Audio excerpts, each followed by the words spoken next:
اللهم صل وسلم وبارك على سيدنا محمد وعلى اله واصحابه اجمعين. صباح الهنا عليكم يا احلى واجمل اخوات في الدنيا. عاملين ايه؟ يا رب تكونوا بخير. وحشتوني جدا. طبعا بشكر كل اخواتي وكل حبايبي اللي بينضموا لي على القناه على راسي من فوق، وبرحب بكل حد لسه بيشوفني لاول مره. اتمنى تخش تنور عيلتي اللي ان شاء الله هتكبر بيكم. بدايه كده، في اول ما انتوا شفتوا الفيديو جايبه لحمه. انا هنا عند حماتي، وكنت نازله عايزه اطلع وكده، عندي مشوار في اليوم ده، وكنت رايحه ان انا اشوف الدرس الفرح يعني. طبعا زي ما انتوا عارفين ان انا عندي فرح وكده، وما كنتش لسه جبت درس الجنه ولا ليا ولا الجنه، يعني بصراحه لسه ما جهزتش اي حاجه وخلاص يعني. الفرح الاسبوع الجاي، فقلت لا، عايزه انزل بقى، ما فيش وقت. فقلت اعمل لهم اكله سريعه كده، بما انهم حكموا عليا ما اني ما هنزل، يعني لازم انا اعمل غدا طبعا. فجبت اللحمه كده من عند الجزار، كانت صبحة وكده، كان لسه دابحها وبتاع، فحطيت ميه تغلي وحطيتها على طول، ما غسلتهاش. اللحمه لما بنجيبها من عند الجزار ما ينفعش نغسلها يا جماعه، وخاصه لو لسه دابحها، عشان ما تزفرش معايا. جبت كده زي ما انتوا شفتوا في الاول معايا حله، حطيت فيها ماده دهنيه، حطيت سمنه وزيت، ونزلت ببصلتين حلوين كده، وهنعمل سلطه. وهنا هنعمل صلصة لحاجتين بصراحة. يعني انا كنت جايبة السبانخ، كنت هعملها وقلت لا بلاش، هعملها في يوم تاني، فقلت اعمل الصلصة دي عشان اخد منها شوية، ابقى اعملهم بكرة ولا حاجة. آه خلاص بقى كده، البصلية بتاعتي اصفرت معايا، هنزل بالصلصة بالطماطم بتاعتي، الطماطم اللي هي بصوا مغلبانة، شوية حلوة وشوية يعني حد ما هي كويسة. دلوقتي ب20 جنيه، كنت جايباها في اليوم ده ب20 جنيه، ونزلت ل15، بعد كده طلعت تاني ل20 جنيه. يلا ما علينا. هبدأ طبعا ان انا اصفيها، عشان طبعا زي ما قلت لكم انا ما بحبش القشر بتاعها ده خالص، وكمان هو مش صحي يعني. شلته خلاص كده، كفايه كده، هغطي بقى عليها تتسبك براحتها. هنا جنة كانت بتلعب، يلا عادي زي بعضه.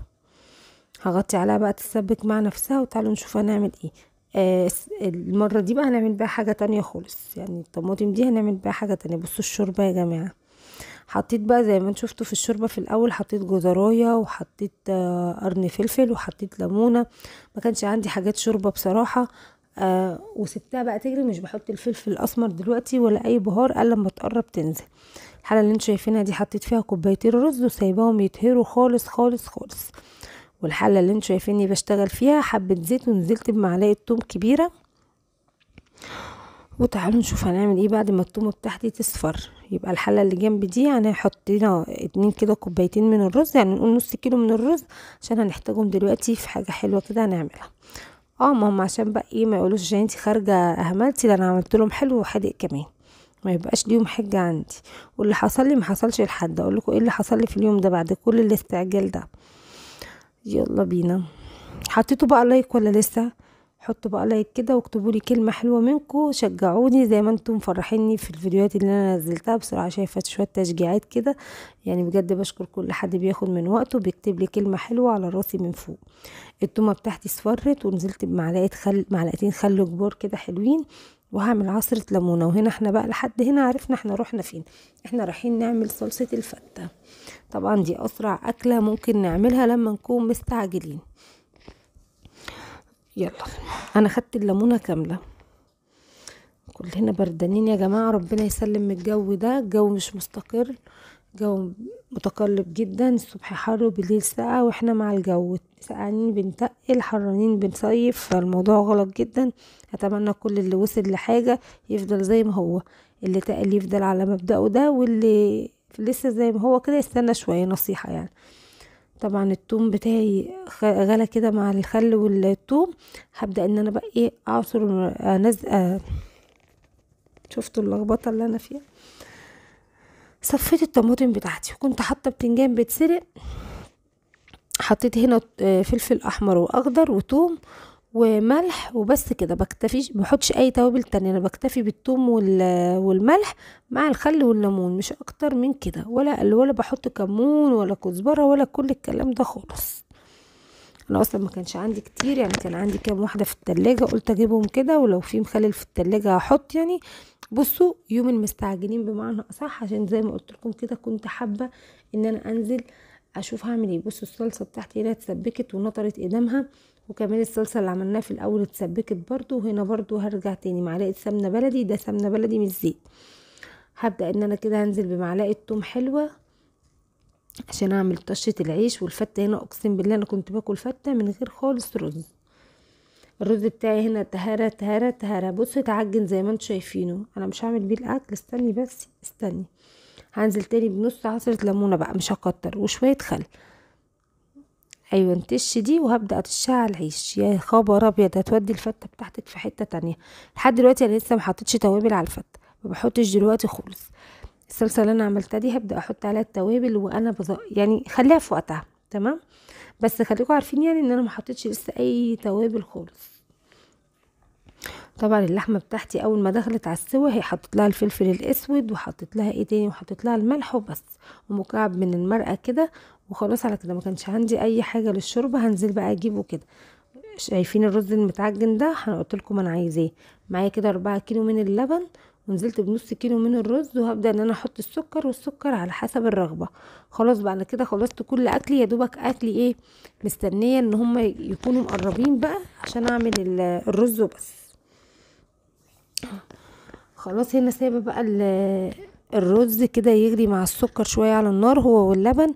وهبدا هنا اشوف هعمل ايه. معايا كيسين كريم جانتيه من دريم، طبعا بعشق كل منتجات دريم، شركه تحترم على راسنا من فوق. معايا كيس لبن بودره. وبنتي هنا سيبيلي شويه سيبيلي شويه، سبته لها قلت لها خدي واسكتي. يلا نشوف هنجيب ايه تاني. معايا 4 معالق كبار نشا لكل كيلو لبن، معلقه نشا كبيره، تمام. وعلى حسب برضو نوع النشا خلي بالك يعني. خلاص دخل الرز بلبن معايا في الغليان كده، غلى مع السكر وكله تمام. هبدا انزل بقى ايه بالحاجات اللي انا عملتها دي، واقلب قلب قلب بقى لحد ما يربط معاكي او يتقل.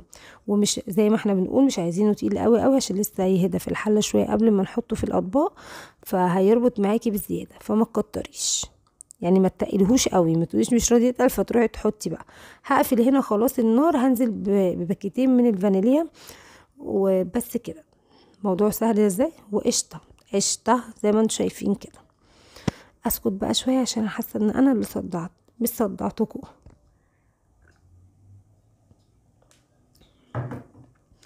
بصوا بقى هنا لازم اللحمه في صلصه، لا متشوحه ولا متدلعه ولا اي حاجه، هي اللحمه في صلصه. طبعا الصلصه اللي انا عملتها معاكم اخدت منها بس كده حاجه بسيطه، شلتهم عشان اعمل سبانخ بقى تاني يوم ولا حاجه يعني. كانت كتير على اللحمه. ونزلت باللحمه وحطيت بهارات فلفل اسود وكمون وكزبره وبهارات متشكله. هنا بقى دي شوربه الصلصه يعني، دي الصلصه بتاعت الفته. حطيت عليها برضو كمون وكزبره. وبصراحه انا لسه هنا ما حطيتش الكمون، حطيت كزبره وفلفل اسود وبهارات متشكله. اول ما المرقه دي تغلي معايا كده هحط لها، وانا اكون هطفي عليها حطيت لها كمون طبعا عشان ايه ما يمررش معايا، تمام. بصوا بقى هنا حطيت زيت وزبده. هنزل بقى بالرز الابيض، هقلب بقى اقلب زي ما قلت لكم قبل كده. انا عملتها معاكم مره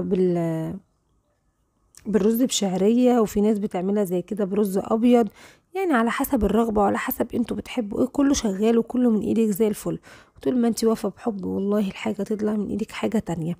حطيت هنا الملح. مش بحب اعمل الرز الابيض بالشوربه. هتقولي لي ليه؟ هقولك انا كده. انا على فكره ما كنتش بحب اعمل رز خالص بالشوربه.